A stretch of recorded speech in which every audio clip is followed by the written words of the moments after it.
करायचं का चालू? हो करायचं का? मागची मंडळी इतक्या मोठ्या जय जयकार झाला पाहिजे. आपण कोणत्या सिटीत आहे? नाशिक. एवढी मोठी सिटी आहे. आपणही खूप मोठ्या संख्येने या ठिकाणी आलेलो आहे. आसपासच्या एवढ्या भागात आवाज गेला पाहिजे, त्यांना समजलं पाहिजे का अखिल भारतीय पंचकृष्ण प्रबोधन परिषदेच्या अंतर्गत निघालेली ही पदयात्रा आज नाशिक शहरात आली, असं सर्व लोकांना कळलं पाहिजे. एवढं जरा जय जयकार करा सर्व.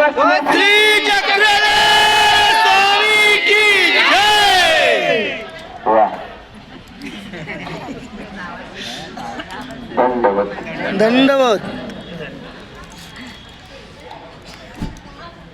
एक लहान प्रश्न विचारतो फक्त, विचारू का? विचारा आला तस कालच्याच लिहितला विचारतो. आता कालचं प्रवचन कोणा लक्ष देऊन ऐकलं ते समजत. आबाईसाची जी गुंफा झाली ते कोण्या गावला झाली होती? बट्टोबासांनी आबाईसाची गुंफा कोण्या गावला केली? कोण उत्तर देते? रामसगाव. वा. आबाईसांना भेटण्यासाठी कोण आलं होतं का ज्याच्यामुळे आबाईसांना वेध लागला? रामदेव. रामदेव आलते का दादू चालते? रामदेवला ते आले काय? रामदेव आलते काय? बर. देवपूजा करणारी मंडळी, हो देवपूजा करणारी मंडळी नाही. या मनुष्याला किंवा साधकाला किती अभिमान असतो, किती अभिमान असावा याविषयी एक लीला आलेली आहे सिन्नरच्या लीलेत. आपला साधनदाता परमेश्वर ज्या वेळेला भुगूरवरून खोपरीला जात असताना सिन्नर या ठिकाणी 10 महिने अवस्थान झालं. त्यामध्ये लीळा खूप आलेल्या. मी एक काल लीळा सांगितली होती. स्वामींची पहिली भेट ही श्रीनगर या ठिकाणी झाली. नको पहिली भेट कुठे झाली? श्रीनगरला झाली का सिन्नरला झाली? एकच आहे. दोन्ही एकच आहे काय? मला वाटलं वेगळे वेगळे आहे काय. त्याच्यानंतर स्वामींनी एक लीळा सांगितली. आपण उद्या परवा स्थान नमस्कार करणार आहे. गोंदेश्वरा पुढा पद्मेश्वर कथन. स्वामींचा सकाळचा पूजा अवसर झाल्यानंतर स्वामी विहरणाला विजय करीत असतात आणि विजय करत असताना स्वामींना गोंदेश्वराच्या देवळाच्या जवळ आसन होते. आसन झाल्यानंतर बाईसा विचारतात, बाबा या देवळा पुढा देऊळ काहीसे, म्हणजे एका मंदिरापुढे 2 मंदिर, एक मंदिर अधिक होतं, म्हणजे दोन्ही अमोर समोर मंदिर होते. बाईसाबाई स्वामींना विचारतात, बाबा या मंदिरापुढे हे मंदिर कसं आहे? स्वामी म्हणतात, बाई तुम्हाला माहित नाही का? बाईसाबाई म्हणतात, नाही बाबा. स्वामी म्हणतात, कौन काही म्हणे कौनी काही म्हणे, म्हणजे कोणी काय म्हणतं कोणी काही म्हणतं, पण हे अभिमान कार्य का? हे कोणतं कार्य आहे? अभिमानाचं कार्य आहे. म्हणून स्वामींनी ते गोष्टी बाईसांना सांगितली. बाईसा विचारतात, बाबा अभिमानाचे कार्य ते कसे? यावर स्वामी स्वयंपाक चपात्या करणाऱ्या बाया, बापू थोडं चपात्या करणाऱ्या बायांना मला शांत करा, बोलू नका, मला शांततेत चपात्या करा. चपात्या करणाऱ्या बाया ऐकू येतोय का माझा आवाज तिथपर्यंत? कोणी बोलू नका आता तिथं.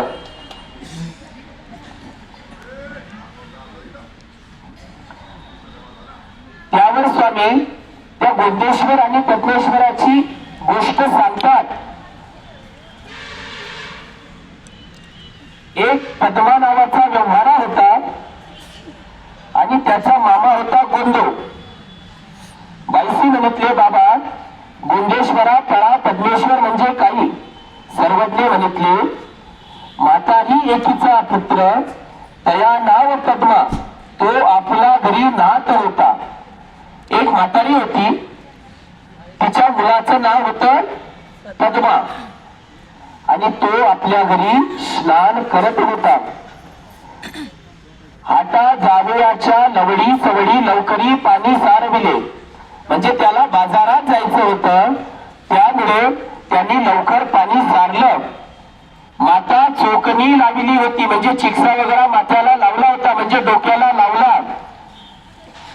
भाऊजाई ते म्हणितले, म्हणजे तिच्या त्या भाऊजाईला म्हटला, वेग करा, पाणी आणा, दोई खरकटेल. भाऊजाई पाणी नाणीची, म्हणजे ते भाऊजाई काही लवकर पाणी आणत नव्हती. तो पाणी करणे बोलावू लागला, म्हणजे कल्ला करू लागला. तिया म्हणितले, हो का हो आणीत आहे. तेने म्हणितले, आणा वहिले, म्हणजे जरा लवकर आणा. तो माया म्हणितले, ऐसा वेग करीतोसी, जासी मा जोडणी घेऊन येसी, काही गोंदेश्वरा पुरा पद्मेश्वर बांधसी. म्हणजे तू जर एवढी गडबड करीत आहे तर तू काय गोंदेश्वरा पुरा पद्मेश्वर बांधणार आहे का? एवढा शब्द त्याला लागतो आणि तो आपल्या बैलबंडीत कथील भरतो आणि बाहेर देशात ते विकण्यासाठी जातो.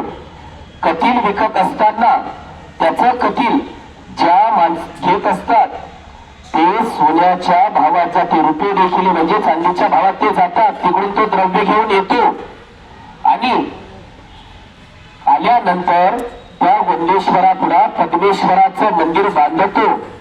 त्या मंदिराचं उद्घाटन झाल्यानंतर तो आपल्या मातेजवळ येतो. माता धाय मोकलून रडत असते, आपला मुलगा, माझा मुलगा कुठे गेला, अशी ती माता धाय मोकलून रडत असते. रडता रडता तिच्या डोळ्याचे बुबुळ आतमध्ये गेलेले असतात, एवढी रडत असते. आणि तो येतो, अगं माते, आता तरी मला पाणी सार. म्हणजे तू म्हटली होतीस ना, अरे बाबा तुला एवढा गडबड आहे तर तू काही गोंदेश्वरा पुढा पद्मेश्वर बांधणार आहेस का? तर मी पद्मेश्वराचं मंदिर बांधून आलो, आता मला पाणी सार. आणि ते आंघोळीला पाणी सारते, आंघोळ करतो. आमचे स्वामी त्यावर सांगतात, बाई धर्माचा एवढा अभिमान असला पाहिजे, धर्माकारणे आपण एवढं सतर्क राहिलं पाहिजे. मी ज्या धर्मात वावरत आहे, ज्या पंथात वावरत आहे, त्या धर्माविषयी मला किती अभिमान असावा.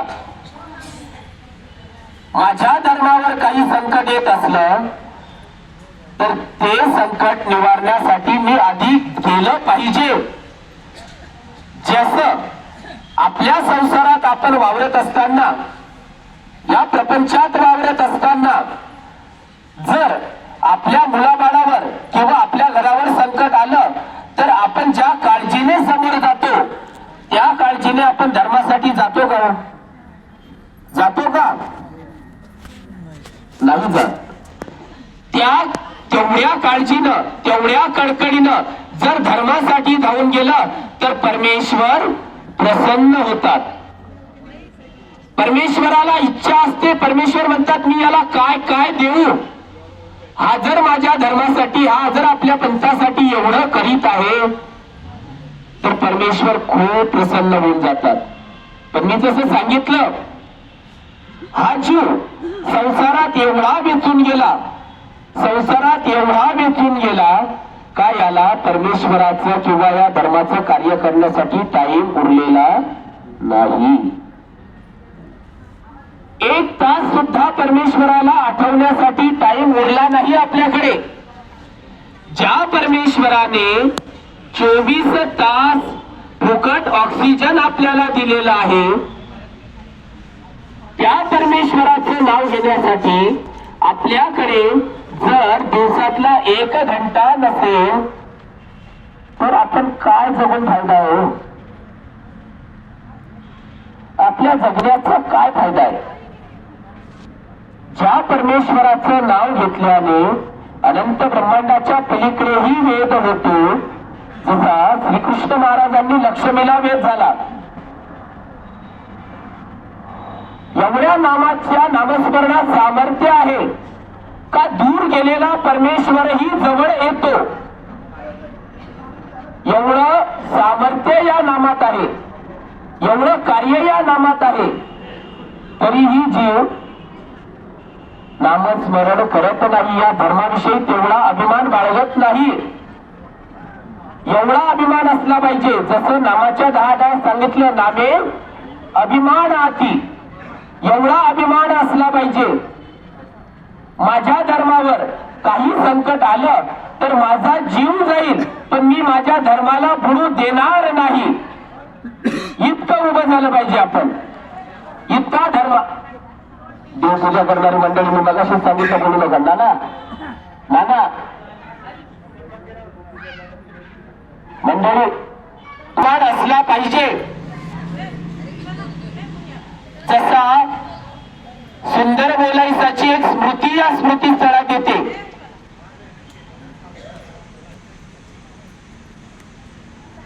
ज्या वेळेस धाडी येते आणि धाडी संपूर्ण गुरुकुळ विस्तारल्या जाते आणि सुंदर बोलायसा जवळ आमच्या स्वामींनी निरूपिलेलं लीळा चरित्र असते. हे लीळा चरित्र माझ्या स्वामींचे शब्द त्याच्या जवळ जाऊ नये, त्याचा अपव्यय होऊ नये म्हणून ती एका विहिरीत उडी टाकते. जरी परधर्माची आई वाचा सुंदर बोलाई, जरी बंदी बनविले तिजला, जरी बंदी बनविले तिजला, धर्मासी बुडविले नाही, धर्माचे शील राखाया दिला प्राण आळी घालोनी, ती आठवा स्मृती वीरांची कसे देह क्षेपिले त्यांनी. अहो त्या लोकांची स्मृती घडोघडी आठवल्या गेली पाहिजे. त्यांनी धर्माचं रक्षण कसं केलं. आज आपल्याला खूप साधनं आहेत. स्थानाचं रक्षण करण्यासाठी आपल्याकडे पैसा आहे, गाडी आहे, घोडी आहे, सगळं आहे.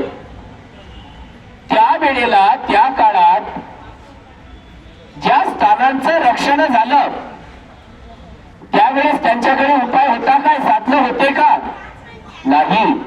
तरीही 1650 तीर्थस्थानाचं जतन आमच्या पूर्वजांनी करून ठेवलं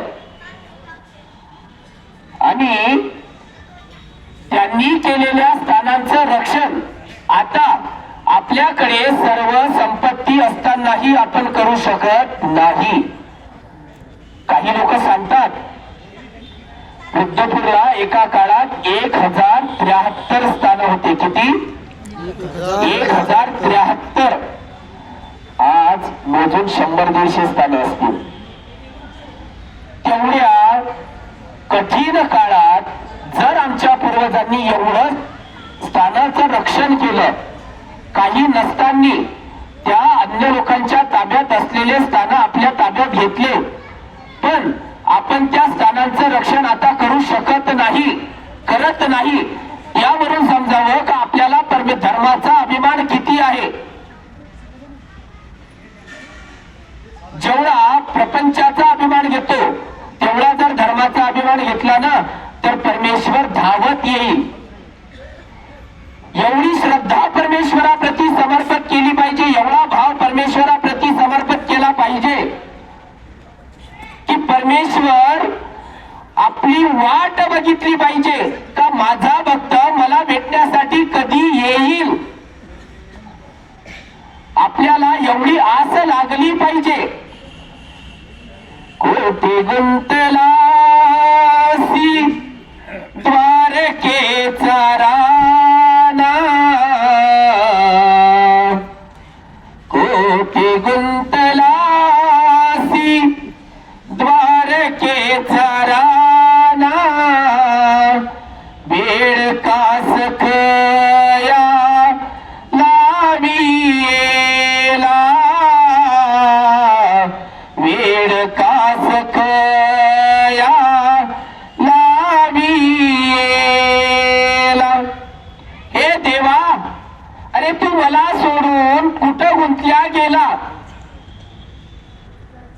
की मला भेटण्यासाठी तू इतका उशीर लावत आहे, तू मला भेटण्यासाठी एवढा उशीर लावत आहे, तू कुठे गुंतल्या गेला?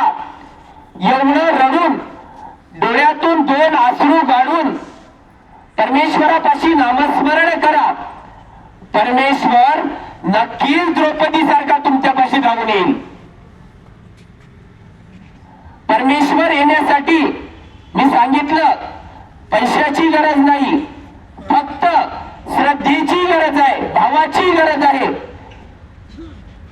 श्री प्रभू 18 दिवस उपवासी होते एक वेळेस. किती दिवस? 18 दिवस. मुख मार्जन केलं नाही, अन्न ग्रहण केलं नाही, 18 दिवस काहीच केलं नाही. आमची जी साधा होती ना, ती जिंतूर पाशी चारठाणा म्हणून गाव आहे, त्या ठिकाणी साधा पानवट्यावर गेली. तिला पानवट्यावर समजलं माझे श्री प्रभू बाबा 18 दिवस झाले उपवासी आहे. तुम्हाला 10 वाजेपर्यंत आम्ही जर नाश्ता दिला नाही तर कल कल कल कल काय बाबा पदयात्रा काढली, इतका वेळ असतो का नाश्त्याले? अरे पण माझा देव या जीवाने जर प्रमाद अंगवल्यावर 18 दिवस उपवासी राहत असेल तर मी माझ्या देवासाठी थोडा वेळ काढू शकत नाही का? साधेला पानवट्यावर समजते माझा देव श्री प्रभू बाबा गेल्या 18 दिवसापासून मुखमार्जन केलेलं नाही, त्यांनी अन्नाचा एक कणही घेतला नाही.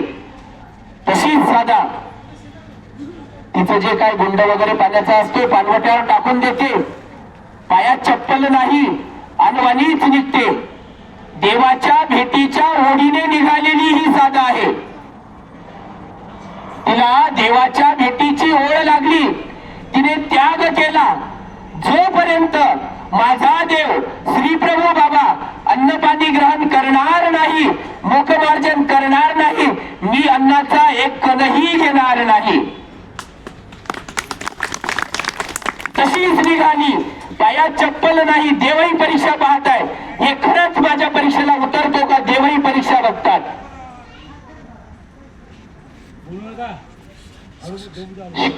काटे परिवार कोणी बोलू नका, शांत बसून घ्या, नाहीतर बाहेर जा.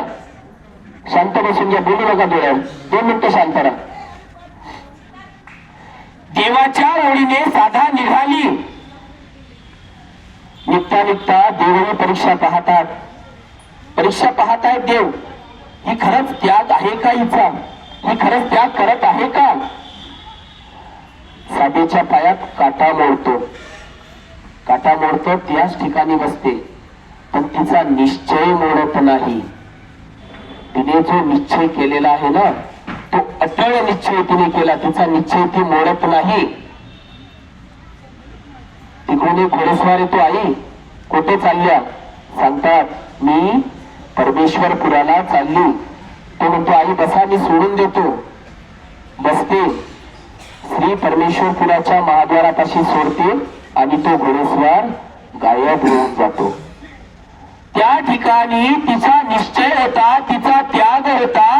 त्या त्यागाला देवाची साथ लाभली, देवाचं साह्य लाभलं आणि साधेला परमेश्वरपुराला आणून स्वामींनी सोडलं. साधा येती, श्री प्रभू बाबा अस्वस्थ असतात, शांत बसलेले असतात.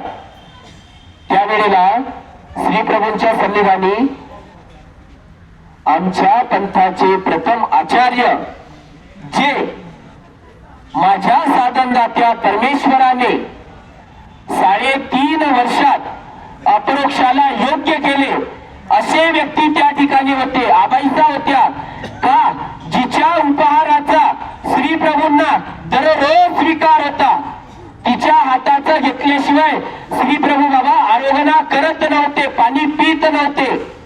जर एखाद्या वेळेला आबाईचा नसली किंवा आंघोळीला वगैरे गेली असली तर श्री प्रभू म्हणायचे मेली जाय खोडी, काय मेली काय म्हणे. तिला श्री प्रभू बाबा खोडी म्हणायचे. काय म्हणायचे? खोडी. मेली खोडी काय मेली का म्हणे. एवढा क्रियेचा स्वीकार होता. आपण तर वेडीपिशी मूर्त म्हणतो, पण खरंच वेडीपिशी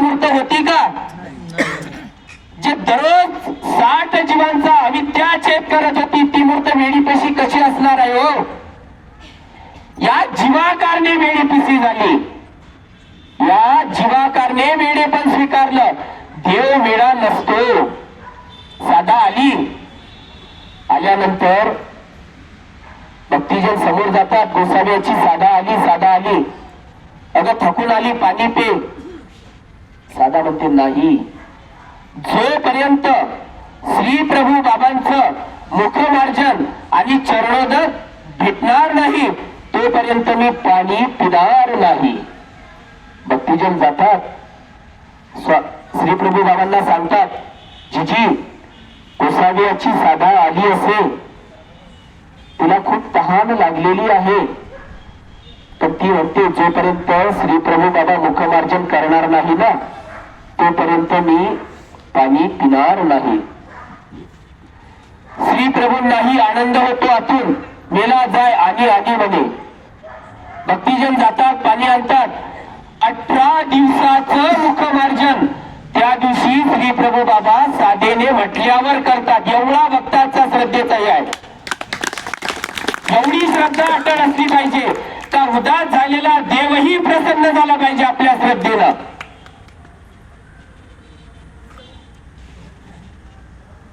श्री प्रभू बाबा चरणोदक श्रीचरण प्रक्षालन करतात, मुखमार्जन करतात. ते पाणी साधा चरणोदक पिते. अगं साधे तू चालून आलेली आहे, जेवण कर. म्हणतात नाही, अहो माझा देव 18 दिवसापासून उपवासी आहे आणि मी जेवण करावं कधीच होणार नाही.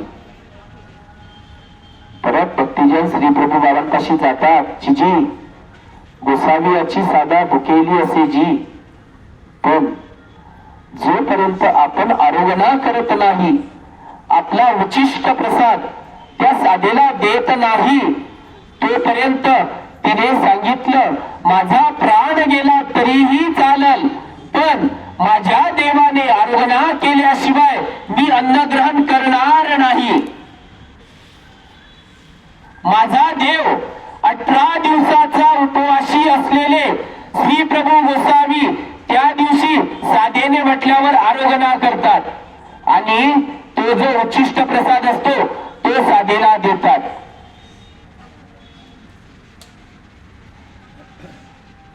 स्वामी एखाद्या भरवसेन उद्धरून जावा अशा जीवाने जर प्रमाद अनुभवला तर गोसावी असे उदास होतात आणि आपण जो पूर स्वीकार केलेला आहे त्या पुराचा त्याग करतात. जीव याचा विचार करत नाही. मला परमेश्वराने सृष्टीत आणून हे परमेश्वराचं ज्ञान दिलं, हे कशासाठी दिलं? आमचे आचार्यश्री सांगतात तुम्ही अभ्यास नका करू या शास्त्राचा तरी चालेल, पण या सृष्टीची निर्मिती या परमेश्वराने कशासाठी केली एवढा तरी अभ्यास करा, तुमचा जीव नक्कीच उद्धरला जाईल.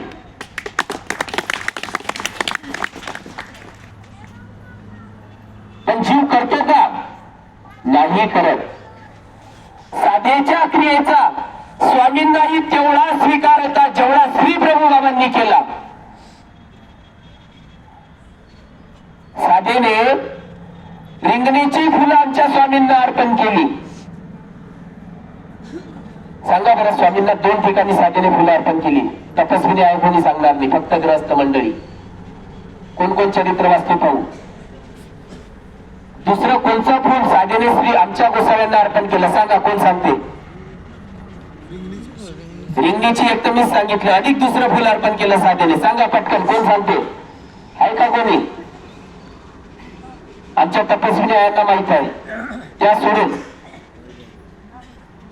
हा मोठ्यानं सांगा, चुकलं तर चुकलं, काय फरक पडणार आहे? नाही. लोहसर खांडगाव या ठिकाणी साधेने कनेरीचे फुले आमच्या स्वामींना अर्पण केली. कायची? कनेरीचे. केलं का लोहसर खांडगावचं स्थान? गेले तर खरा. त्या ठिकाणी साधेने कनेरीचे फुलं अर्पण केली, रिंगणीची फुलंही अर्पण केली. 2 फुलं स्वामींना अर्पण केली तिने. रस्त्याने जात असतात, रिंगणीचे फुलं दिसतात, फुलांना वास नाही आहे. खूप मोगऱ्याचे फुलं नाही का ज्यांना सुगंध असावा, फुलं रिंगणीची आहे, काहीच वास नाही. पण माझ्या देवाची, माझ्या स्वामींची श्रीमूर्ती सुंदर दिसावी म्हणून साधा रिंगणीची फुलं घेऊन स्वामींपाशी गेली, स्वामींना अर्पण केली. आणि स्वामी म्हणतात, बाई काही सुवर्ण पुष्पे देव पूजित आहे, तुला पाहुनी रिंगणीचेही फुल फुलत गेले, तुला पाहुनी रिंगणीचेही फुल फुलत गेले. तव दृष्टीचा परिसला बला सोन्याचे झाले दयाळा, सोन्याचे झाले. स्वामी म्हणतात, बाई काही सुवर्ण पुष्पी देव पूजित आहे, फुलं तर रिंगणीचे आहे, पण माझ्या स्वामींनी भाव सुवर्णाचा स्वीकार केला. कशाचा? सुवर्णा इतका भाव स्वीकार केला, जितकं सुवर्णाचे फुलं वाहिल्यानंतर जे गोंट होणार होतं ते साधेला रिंगणीचे फुलं वाहिल्यानंतर स्वामींनी दिलं. स्वामी म्हणतात, तू अर्पण कर, कोणतीही गोष्ट पहिले मला अर्पण कर, मग तू घे, ते प्रसाद होऊन जाईल. काय होऊन जाईल? प्रसाद होऊन जाईल. जर मला अर्पण केले नाही, कोणती वस्तू बाहेरून आणलेली आपण आणतो, गृहस्थ मंडळी आपण बाहेरून काही वस्तू आणतो आणि तसेच आपल्या मुलाबाळांना घेतो, त्यामध्ये असलेले रजतम जे 3 आहेत, रजतम सत्व, जे त्या पदार्थात रजतम असतात ना, ते सगळे आपल्या येतात आणि आपली बुद्धी तशी होते. म्हणून आपण केल्यानंतर स्वयंपाक दाखवण्याचा विधी का आहे, उपहार दाखवण्याचा विधी का आहे? स्वयंपाक करत असताना जे काही जीव जंतू मेले, जे आपण विस्ते वगैरे लावतो, त्याच्यामुळे जे अन्न ते राजस तामस होते, ते अन्न सात्विक व्हावं म्हणून उपहार दाखवण्याचा विधी आहे. परमेश्वराला भूक लागत नाही.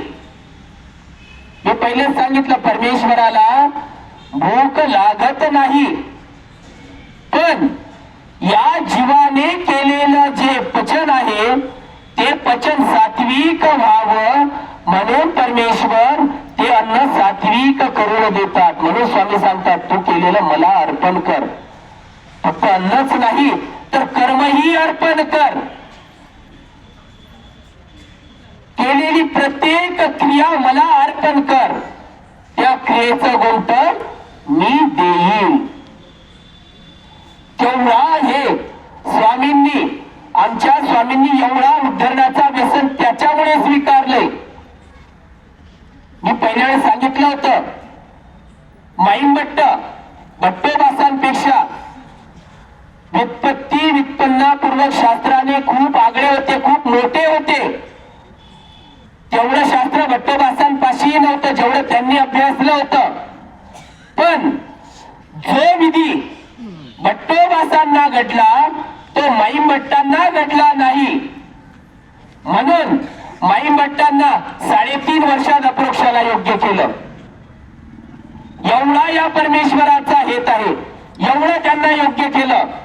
जो माणूस सप्तदांडाळ सप्तव्यसनाचा होता त्याला या पंथाचं प्रथम आचार्य करण्याचं सामर्थ्य या परमेश्वरात आहे,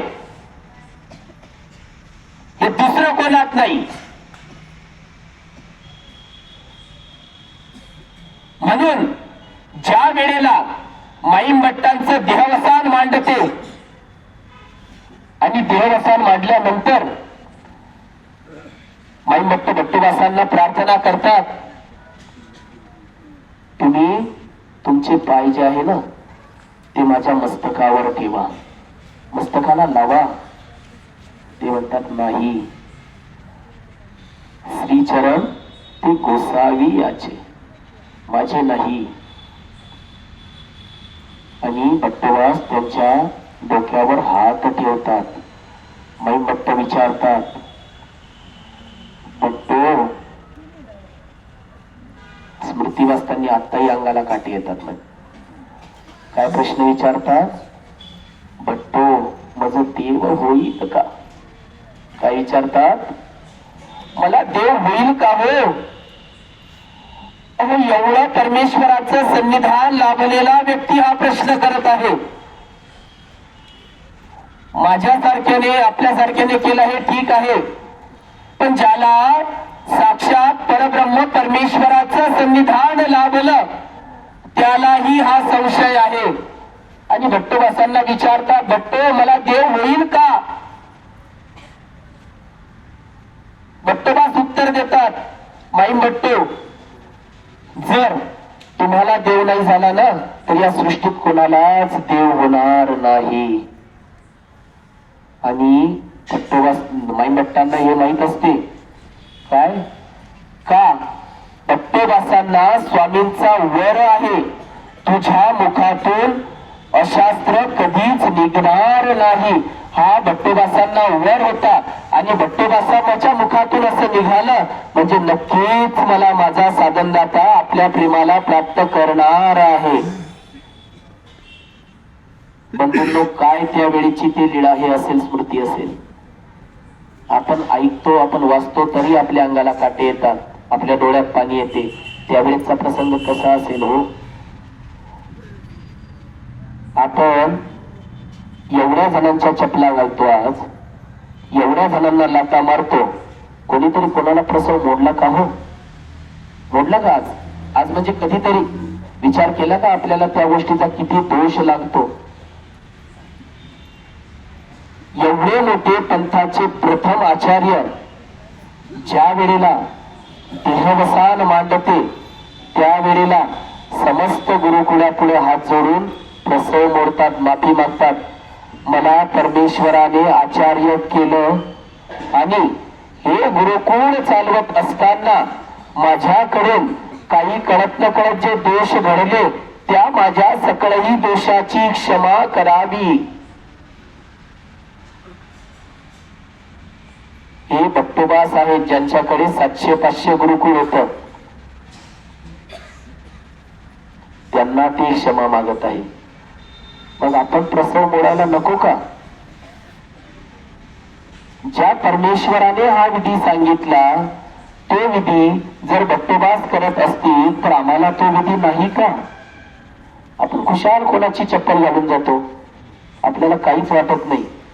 पण त्याच्यामुळे लागलेला जो अविधी होतो ना, आज तुम्ही ग्रस्ताची चप्पल घातली, उद्या वासनिकाची घालाल, नामधारकाची घालाल, परवा भिक्षुकाची घालाल, त्यानंतर कोणत्या मोठ्या अधिकरणाची घालाल आणि असा प्रसव वाढत वाढत परमेश्वरापर्यंत जातो. त्या प्रसवाची चाल खुंटण्याकरता झालेला दोष तेव्हाच्या तेव्हा पारुखल्या गेला पाहिजे.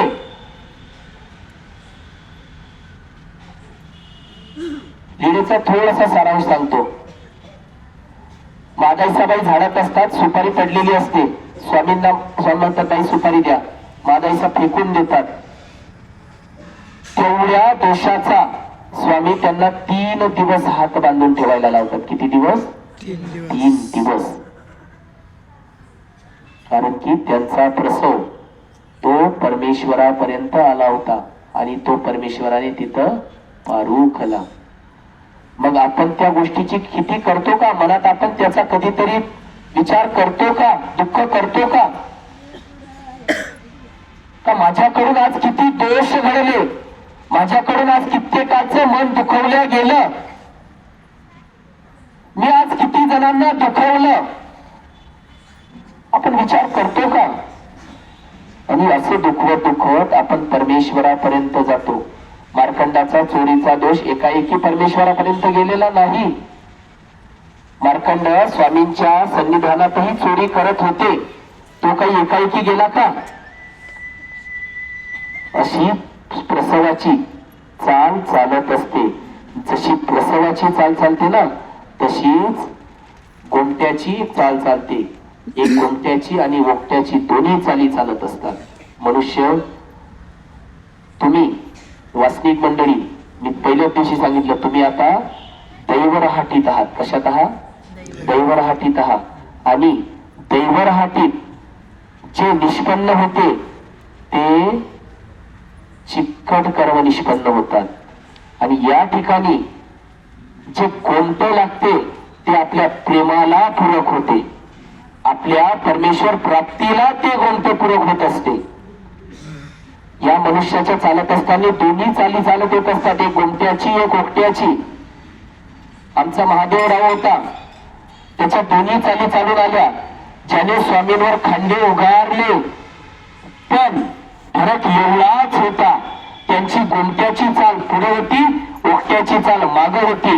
म्हणून स्वामींची आणि त्यांची नजर एक झाली आणि खांदे हातीचे खांदी टाकून दिले. एवढा परमेश्वराच्या नजरेचा, एवढा परमेश्वराच्या कृपा दृष्टीचा आणि आपल्या नजरेचा फरक आहे. पण ती नजर ओळखल्या गेली पाहिजे. 3 दिवस लागले, 6 महिने लागले. मी काल सांगितलं, महाराज बाईसांना प्रेमदान देण्यासाठी 6 महिने लागले.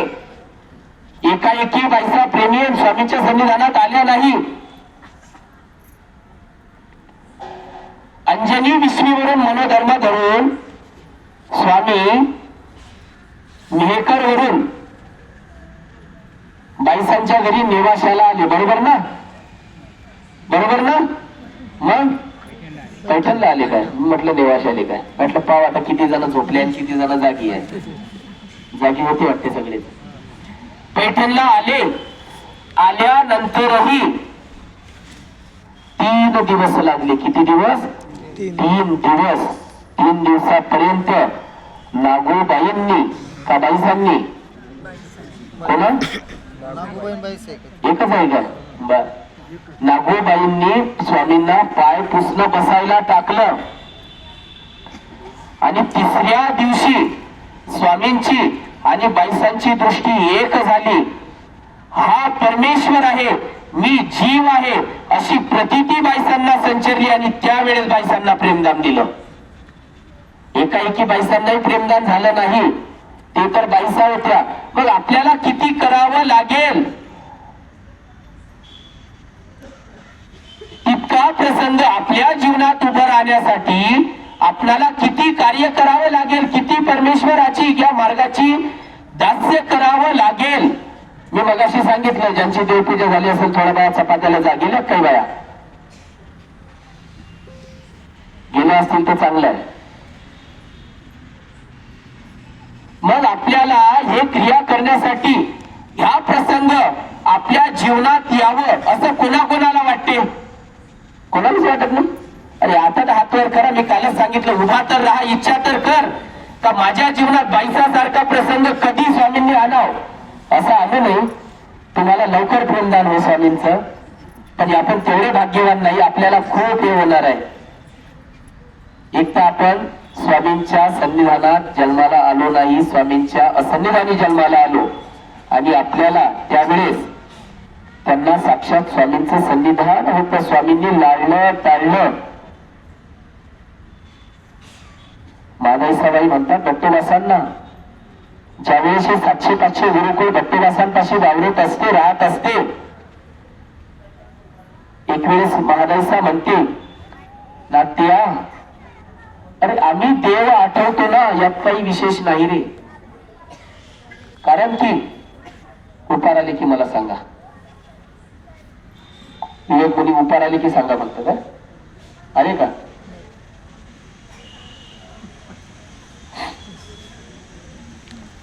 उपार झाले की मला सांगा बघतो, उपार झाले म्हणून. महादेसा विचारतात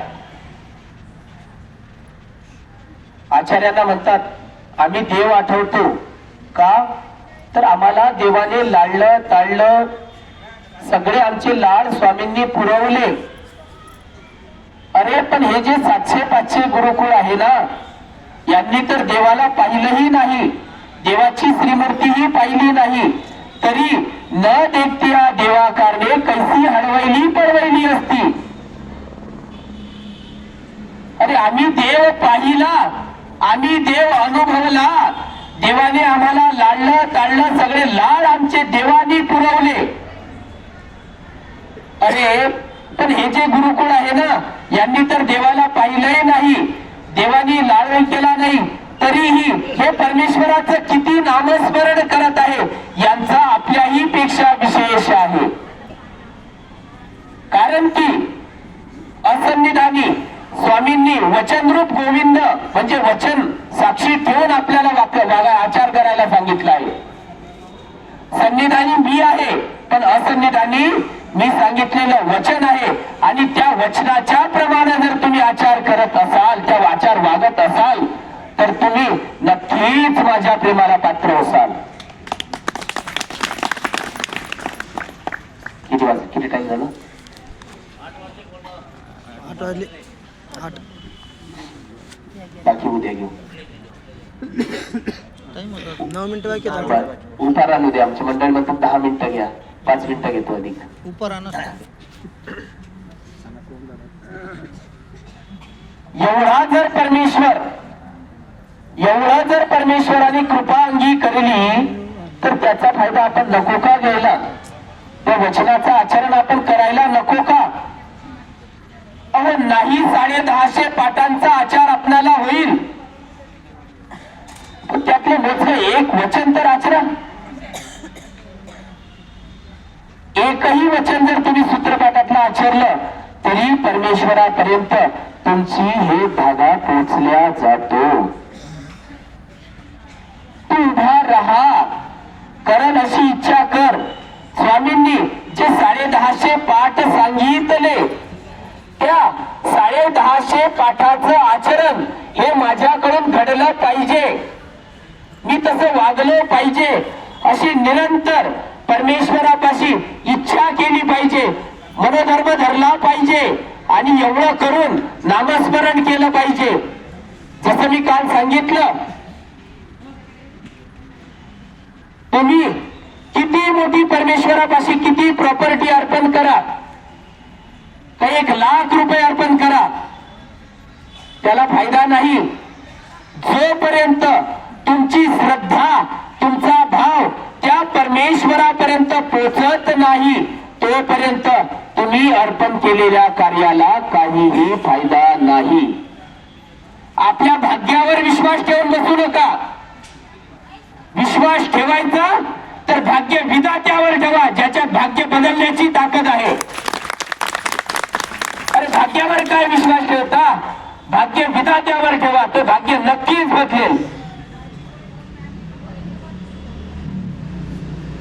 आणि जर असं कोणाला वाटत असेल तर माझं भाग्य नक्कीच परमेश्वराने बदलाव, तर तो आजपासून आपल्या मनाशी एक खुणगाठ बांधा. मी दररोज सकाळी 1 तास नामस्मरण केल्याशिवाय अन्न पाणी ग्रहण करणार नाही, अन्नाचा एक कणही खाणार नाही. जोपर्यंत मी माझ्या देवाला आठवणार नाही, तोपर्यंत मी काहीच खाणार नाही, अशी खुणगाठ बांधा. परमेश्वर नक्कीच तुमच्या भेटीच्या ओळीसाठी, तुम्हाला भेटीसाठी जसे भट्टोबासांना भेटण्यासाठी आतुर झाले होते, भट्टोबासांची भेट घेण्यासाठी परमेश्वर आतुर झाले. भट्टोबासांना अभिमान आला की माझ्या शिव्या गोसाव्याचं काही चालत नाही, आणि स्वामींना समजलं, आचार्यांना अभिमान आला, आणि हा अभिमान आचार्यांना नक्कीच माझ्यापासून दूर करेल. झालं का? 1-2 मिनिटात संपवतो फक्त, थांबून जा, शांत राहा. 2 मिनिटं थांबा, बसून घ्या, 2 मिनिटात संपवतो. फक्त स्वामींना माहित होत का हा जो अभिमान आहे ना, हा नक्कीच भट्टवासांना माझ्यापासून दूर घेऊन जाईल. म्हणून स्वामी भट्टवासांना म्हणतात, नागदिया तू येथून कुठेही जा, आमच्या नजरेसमोर राहू नको. भट्टवास विचार करतात, आता कुठं जावं मी, माझ्या साधनदात्याला सोडून मी कुठं जावं. स्वामींना विचारतात, कुठं जाऊ, कुठंही जा, आम्ही सांगत नाही, तुला जायचं तिथं जा. विचार करतात, कुठं जावं, सबंधियात जावं तर अनिष्ट आहे, दाटोसाकडे जावं तेही अनिष्ट आहे, आता जाऊ तर कुठं जाऊ. विचार करता करता करता मनात येतो, स्वामींनी श्री प्रभू अवतार सांगितला आणि पटकन स्वामींना म्हणतात, जिजी मी श्री प्रभू पाशी जाऊ. परमेश्वर प्रसन्न होतात, म्हणतात जा. जातात आणि त्या ठिकाणी स्वामींचा एवढ्या आठवतात, मला स्वामींनी का पाठवलं असेल, माझं काय चुकलं असेल, असा विरह करतात, एवढा विरह करतात का देह एकदम रोडकर होऊन जाते. आणि स्वामी दररोज तिकडून त्यावेळेस कोणी परमेश्वरपुराला जात असेल त्यांना सांगतात, तिथं नागदेव नावी ब्राह्मण असेल त्यांना सांगावं, आम्ही बोलावल्याशिवाय येऊ नका. काय, जोपर्यंत आम्ही बोलावणार नाही ना तोपर्यंत तुम्ही येऊ नका. अधिक अधिक दुःख करतात, अरे माझ्या देवा एवढा माझ्यावर का रुसला रे. मग स्वामी तिकडून येणाऱ्या भक्तिजनांना विचारतात, कसं आहेत ते. एक जण सांगतात, जीजी आज पाहे माणसे, म्हणजे आज किंवा उद्या सरती लशे झालेले आहे. स्वामी सांगतात, त्यांना सांगा हे तुमच्या भेटीसाठी आतुर झालेले आहे, असे जसे असाल तसेच निघा. भट्टवासांना समजते तसेच निघतात. रात्रीचा दिवस, दिवसाची रात्र एक करून झोपत नाही, झाडाला उभे राहून झोपतात आणि तसेच येतात आणि लाटगाव मार्गे स्वामींची भेट होते. रडतात, एवढे रडतात. स्वामी त्यांना त्यावेळेस सांगतात, आता आम्ही तुम्हाला आजपासून कधीही आमच्यापासून दूर लोटणार नाही. काय करणार नाही, दूर लोटणार नाही. एवढं आपणही आपली अतूट श्रद्धा त्या परमेश्वराप्रती अर्पण करा का परमेश्वर आपल्या भेटीसाठी आतुर झाला पाहिजे.